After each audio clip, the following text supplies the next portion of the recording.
Hey guys, this is Drew. And Harrison. And this is the Good Show. We're going to be showing you story mode of Mass Effect 3, the highly anticipated game. Right now what we're going to show you is the mission right after you get off Mars. It's the Palamon mission.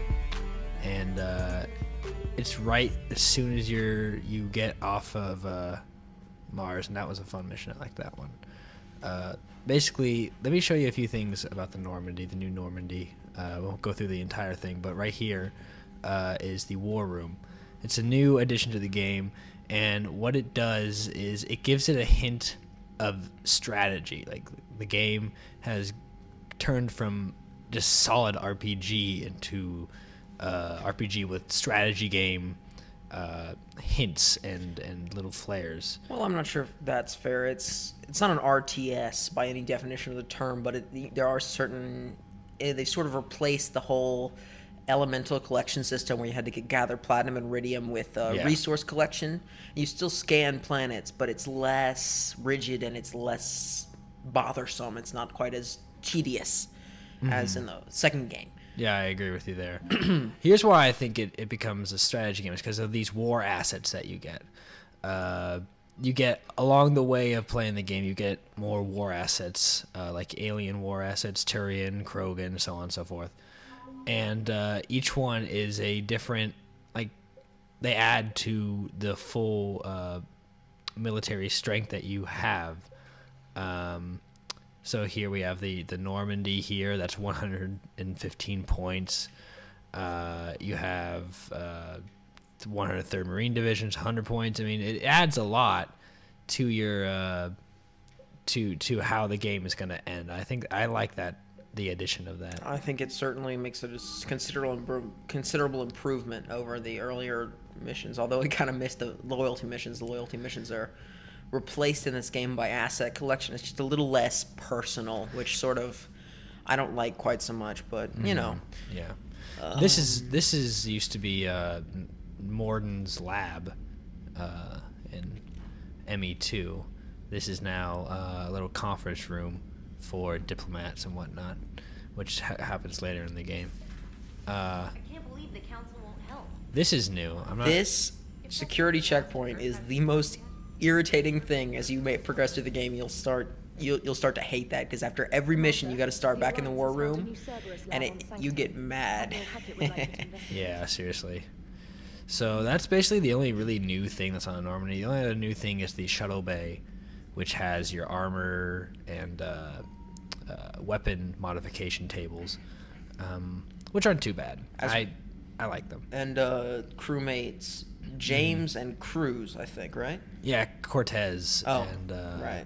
He's down there. And then, of course, Garrus making calibrations, as usual. Liara took over Miranda's office. And she uses it as Shadowbroker base. The other thing is her Glyph, who's the bot that you may have run into in the Shadowbroker DLC, now researches upgrades for you. So anytime you salvage something on a mission, you go back to Liara's office, and Glyph will tell you, hey, I've researched some new stuff for you, so just pick one and I'll give you whatever it is. And it's everything from weapons upgrades to shield bonuses to metagel capacity upgrades. And they're little things. They're not like game changers. 5-10%, not, brand new Revenant 86 XC super weapon. Anything. Yeah. But, it's nice to have that. All right, well, I think that's good enough. Let's head on to Palamon. You want to talk a little bit about the new Reaper dominant system? I love this. This also reminds me a lot of strategy games. Where these big Reapers are is Reaper-controlled systems.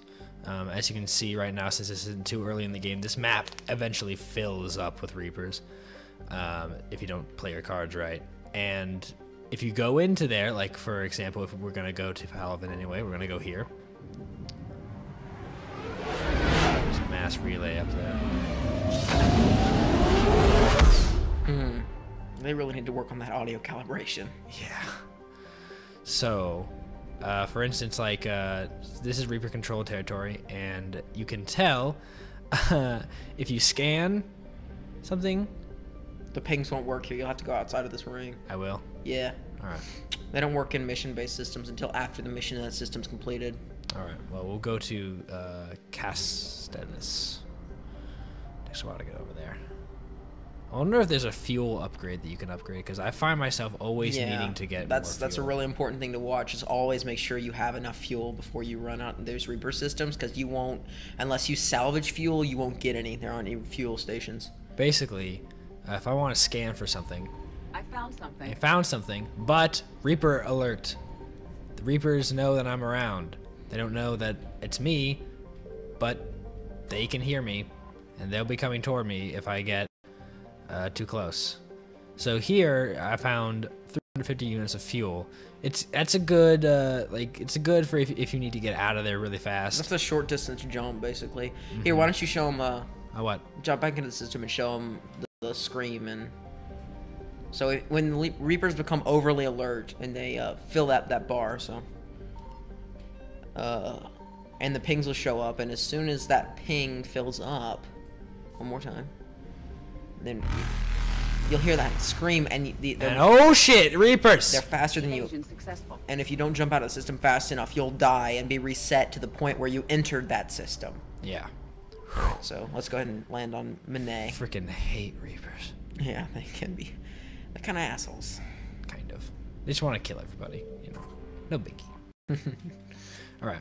So we're gonna land on Menae. Nice view of the Normandy there. Yeah, I feel like these loading screens have been the best of the last 3 games. I feel like they did a much better job in this game. Yeah. So the only 2 I can have are Liara and James. And I'm gonna see. Ooh, that's the extra combat from the collector's edition that we showed you guys a while back. Are you sure it is? Yeah, this is the new one because I had never seen that one before. Oh, there's another that's one. the collector's edition one. Really?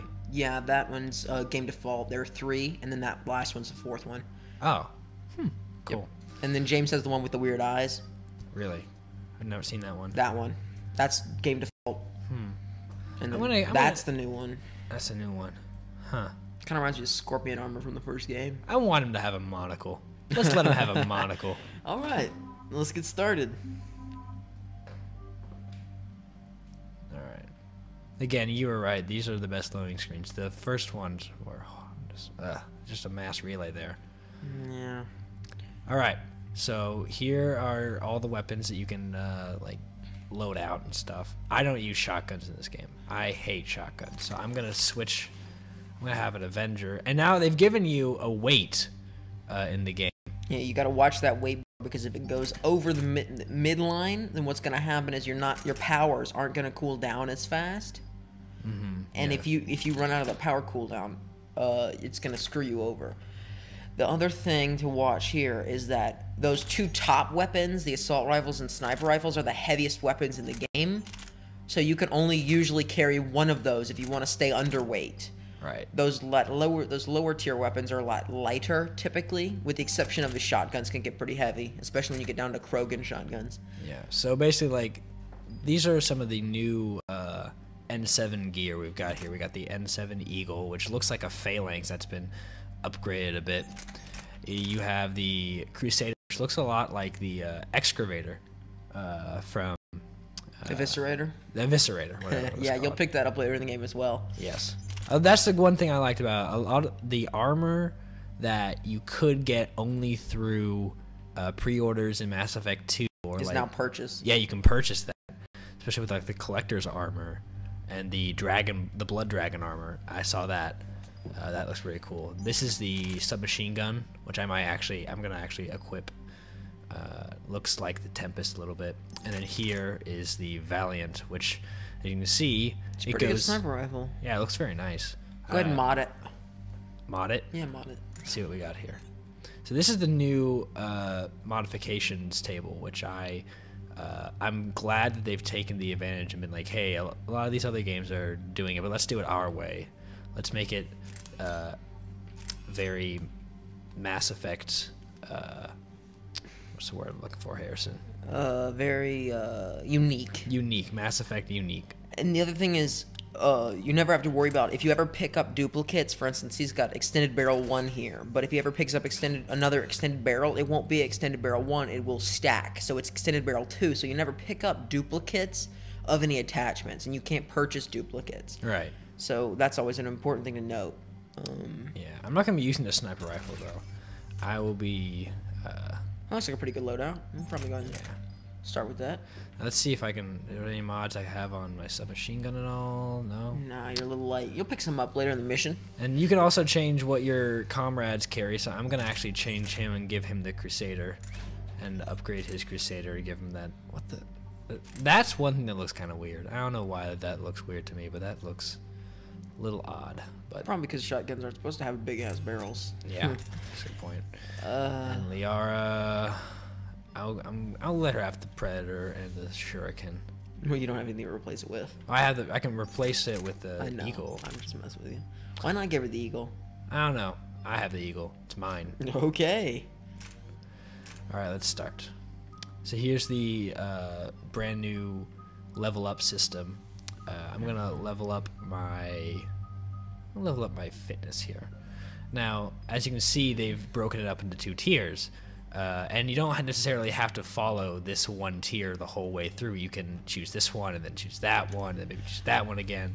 And what it does is each one is unique, like health and barriers or melee damage.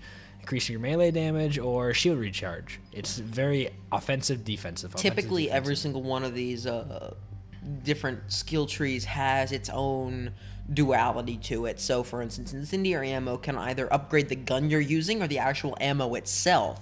And that's really true of any ammo upgrades. The same thing is true of concussive shot, where you can do force or area effect damage. Same thing with biotics. So you sort of work as you can decide whether you want to be a real like kind of shock and awe player or much more precise with a damage-based system. Right. That's just hit them once, hit them hard. Yeah. So I'm gonna go with the health and shield bonuses. I'm always looking to make sure I stay alive. Taking guy. Yeah. All right. Let's start this mission.